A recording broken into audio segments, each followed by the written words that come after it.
अस्सलामुअलैकुम। मोहम्मद अज़हर सिद्दीक़ अपने YouTube channel के साथ हाज़िर खिदमत है।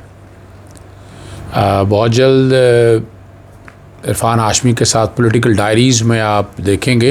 वैसे इरफ़ान हाशमी ऑफिशियल में तो प्रोग्राम आते रहते हैं, लेकिन एक स्पेसिफ़िक जो है ना पॉलिटिकल डायरीज़ के ऊपर बहुत जल्द आने वाले दिनों में आप शो देख सकेंगे। प्रोमो मुकम्मल हो चुका है उसका और बहुत जल्द आपके साथ शेयर कर रहे हैं उन चीज़ों को। कोशिश करेंगे पूरी दुनिया के अंदर और पाकिस्तान के अंदर बिलखसूस अदालती, सियासी, मुआशरती और इन सब इश्यूज़ पे गुफ्तगू हो सके। दुआओं के तालबगार हैं, दुआएं ज़रूर कीजिएगा। मकसद सिर्फ ये है कि कौम को सच्चाई पर सच दिखाना है। मेन मीडिया स्ट्रीम के अंदर ये चीज़ें सारी नहीं आती, टिल्टेड हैं, टारगेटेड हैं, हर एक ने अपना मकसद सेट किया हुआ है। हमारा मकसद है we have to act as a statesman.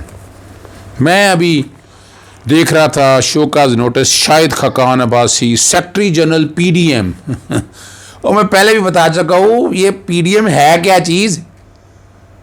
वो एसोसिएशन ऑफ पर्सन है, जरा कानूनी लैंग्वेज में बात करते हैं। कोई प्रोप्राइटरशिप है क्या फर्म है कोई, या अगर कोई पॉलिटिकल पार्टी है तो क्या आपने इलेक्शन कमीशन ऑफ पाकिस्तान से पॉलिटिकल पार्टी को रजिस्टर्ड कराया हुआ? हैसियत क्या है? Why are you making fun of the nation? क्यों आप बेवकूफ़ बना रहे हैं एएनपी को? और 3 अप्रैल का वो जो लिखा है उन्होंने अच्छा कह रहे हैं शोकाज। अच्छा वो अब क्या शोकाज है यार, कमाल है। इतने बड़े तजर्बाकार लोग हो के, कानून और आइन की समझ हो के क्या झक मारा है।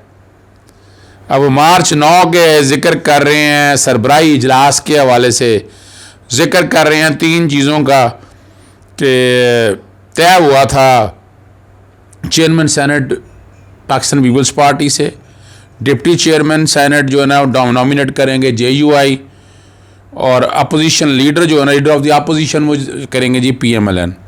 कहते पीपी ने इससे वायलेशन की और कैंपेन शुरू कर दी यूसुफ रज़ाक गिलानी की लीडर ऑफ द अपोजिशन के लिए, और एक ब्लॉक इंडिपेंडेंट सेनेटर का बना लिया आपने in collaboration with the government, हुकूमत के साथ मिलके, और obtained approval from the chairman senate of mister Yousuf Raza Gilani as leader of the opposition. अगर आप बड़े मज़ेदार लफ्ज़ पढ़ने हैं आपसे आगे, अब द प्रेजिडेंट पीडीएम वो कौन भाई, क्या सदर, क्या हवा में सदर कोई?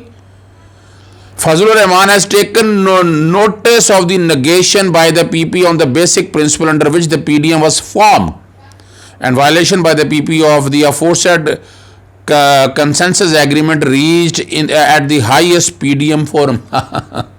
हंसने को दिल कर रहा है। You are requested to kindly, अच्छा ये लफ्ज़ बड़ा बाजार लफ्ज़ है। शोकाज में काइंडली का लफ्ज़ पहला शोकाज देख रहे हैं हम। काइंडली, मिन्नत, तरला, मेहरबानी, provide an explanation within 7 days as to the above violation of the trust which was placed in the PP by the PDM leadership. Yours sincerely, Shahid Khaqan Abbasi, Secretary General PDM।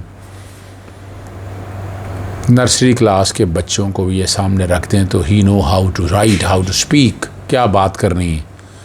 और जिस तरह की जो बातें की हैं ये मजाक है। खुदारा don't play with the nation. बेवकूफ़ क्यों ना आ रहे हैं? और अच्छा मैं बड़े बड़े ट्विटर अकाउंट जर्नलिस्ट के देख रहा वो मुझे बता दें शोकाज ऐसा होता है? शोकाज की लैंग्वेज ऐसी होती है? कहाँ है शोकाज? शोकाज में एक्शन बताना होता है कि अगर आपने ये नहीं किया तो ये होगा, ये नहीं किया तो ये क्या, ये नहीं आप इसको क्या, ये इसको मिन्नत तरला कहते हैं।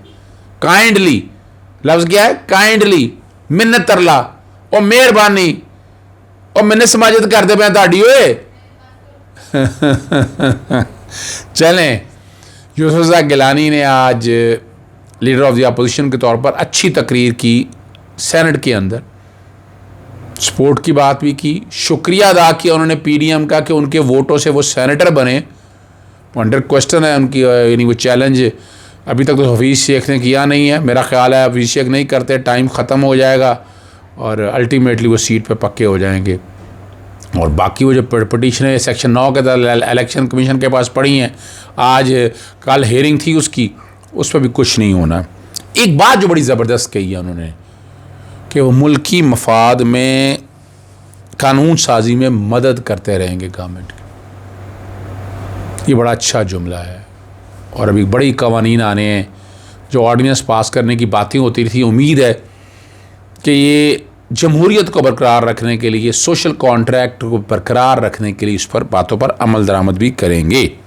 40 के करीब अगर देखा जाए, अगर ना भी साथ हों, पीपल्स पार्टी और PMLN और जमीयत उलमा इस्लाम वगैरह डाल लें आप, तो 40-42 के करीब ये बनेगी। बाकी और इंडिपेंडेंट छोड़ दें तो 50 के करीब सादा अक्सरियत से PTI कानून साजी कर सकती है। लेकिन वो अगर वो साथ, जैसे वो बता रहे हैं, मुल्की मफाद में कानून साजी करनी होगी, chief of the army staff के हवाले से जो तरमीम उन्होंने की थी, ये देखिए मानना पड़ेगा, वन मस्ट एडमिट कि पीपल्स पार्टी ने पूरा साथ दिया इस हवाले से। और एक और, मैं आगे चलने से पहले बात, पीपल्स पार्टी वाले बड़ा अच्छा बयान दिया उन्होंने। अच्छा, मैं मजाकन कह रहा हूँ ज़रा, कि लॉन्ग मार्च कैंसिल करके, तातुल करके, लेट करके इस्टेब्लिशमेंट का साथ PMLN ने दी। बात तो सच है, मगर है रुसवाई की। और यहाँ मैं बात करने से पहले मैं ये चाहता हूँ, बातें ये सारी करते हैं, कायद आज़म इस कौम के लीडर बाप मोहम्मद अली जिन्ना के हवाले से कि हम उसके पैरोकार हैं, कोई एक भी दिखा दे। चैलेंज कर रहा हूँ इन सबको, कौन है इनका पैरोकार? हकीमुल उम्मत डॉक्टर इलामा इकबाल की के जो नज़रिया है उस पर कौन चल रहे हैं? वो ज़रा मामूली सा भी चल के दिखा दे तो ये कौम बदल जाए। बड़ी ज़रखेज़ है ज़मीन मेरी इस कौम की, मट्टी की, लेकिन नहीं। अब जो अगली जो सबसे अहम इशू है, वीला ख़त्म करने से करीब हैं हम। आपको पता है 3 बड़ी जमातें हैं, उनका किरदार कोशिश कर रहा हूँ ज़रा समो दूँ इन चीज़ों को। सिस्टम को गिराने के लिए PMLN दौड़ लगाती रही और NRO मांग रही है। भैया NRO की एक शक्ल ही देख लें आप। और पाकिस्तान पीपल्स पार्टी 6 महीनों में देख लें या वैसे देख लें, सिस्टम को चलाने के लिए NRO मांगती रही। और NRO आप समझिएगा, केसेस सबके चल रहे हैं, करप्शन, करप्ट प्रैक्टिसेस, हर चीज़ सामने आ चुकी है आपके। तो कोई बहुत बड़ी रॉकेट साइंस नहीं है, चीज़ें सारी आप लोगों के सामने। वक्त क्या चलेगा। और तीसरी जो बड़ी जमात है, जमीयत उलमा इस्लाम, मौलाना फजलुर रहमान ग्रुप जी। वैसे तो तितर बितर होने वाला है, PDM तितर बितर हो चुकी है, मरने के करीब है। कुलों या जनाजे की बातें तो आगे जा चुके हैं, हम जनाजों से, कुलों से आगे जा चुके हैं। 40वें तक की बातें हो रही हैं। आपको याद होगा कि परवेज़ खटक साहब ने मजाकन एक बात कही थी कि मौलाना गफूर हैदरी साहब को, डिप्टी चेयरमैन सेनेट, मौलाना फजलुर रहमान पहली दफ़ा सिस्टम का हिस्सा नहीं है, वो सिस्टम में जगह बनाना चाहते हैं।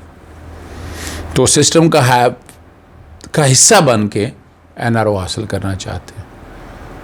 डिप्टी चेयरमैन सेनेट की सीट दे देते, ये भी खामोशी से बैठते। लेकिन एक बात और सोचनी पड़ेगी, वो जो पैसा लिया हुआ है लॉन्ग मार्च चलाने के लिए, तहरीक चलाने के लिए, वो सारे इस सिस्टम को चलाने के लिए, वो तो आप और हम सबको पता है ना कि वो ताने बाने कहाँ मिलते हैं, उसका एडवांटेज क्या है, क्या वो अल्टीमेट गोल है, किधर वो जाना चाहते हैं।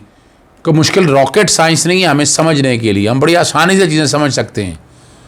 ये वो सारी चीज़ें हैं और जो आम आदमी को समझने के लिए बड़ी आसानी पैदा करते हैं, बहुत आसानी पैदा करते हैं। यानी जितनी भी बड़ी मेन स्ट्रीम की पार्टियां हैं, ये इमरान खान से क्या समझा नहीं पा रहे। NRO देखिए, NRO क्या है, सिस्टम गिरा के उनकी मर्जी के मुताबिक चलना। यानी सिस्टम गिरा के, डरा के, धमका के, हमें मत छेड़ो, हमें छेड़ोगे तो हम ये कर देंगे, वो कर देंगे, ज़मीन इधर कर देंगे, आसमान ऊपर कर देंगे। ये PMLN शॉर्ट में बात बता रहा। और पाकिस्तान पीपल्स पार्टी सिस्टम को बचाना है। और वो देखिए, वो बात एक जेन्युइन और लॉजिकल करते हैं कि अगर किसी तरह इस तरह खींच के, गर्दन से पकड़ के, घसीट के, लॉन्ग मार्चों से गवर्नमेंट गिरा ली तो कल वो आएंगे तो इसी तरह तो एक रवायत कायम हो जाएगी। बड़ी मुश्किल से 58 भी उन्होंने ख़त्म किया और जो वक्त से पहले असेंबली डिजॉल्व होती तो ख़त्म हुआ। तो ये सिलसिला तो कभी नहीं, अंदर से तो वो नहीं हो चाहते, तो वो सिस्टम के अंदर रह गए और उसमें काफ़ी हद तक कामयाब है, चीज़ें सारी चलाई हैं, और मौलाना फजल रहमान इस सिस्टम का हिस्सा बनना चाहते हैं। और मैं नहीं समझता कि पाकिस्तान तहरीक इंसाफ या इमरान खान सिस्टम का हिस्सा बनाएंगे। लड़ाई बड़ी लड़ी है, नुकसान बड़ा पहुंचाया मौलाना फजल रहमान ने, लेकिन ये खड़े हैं साथ। इजाज़त दीजिएगा। अस्सलाम वालेकुम, खुदा हाफ़िज़, पाकिस्तान जिंदाबाद।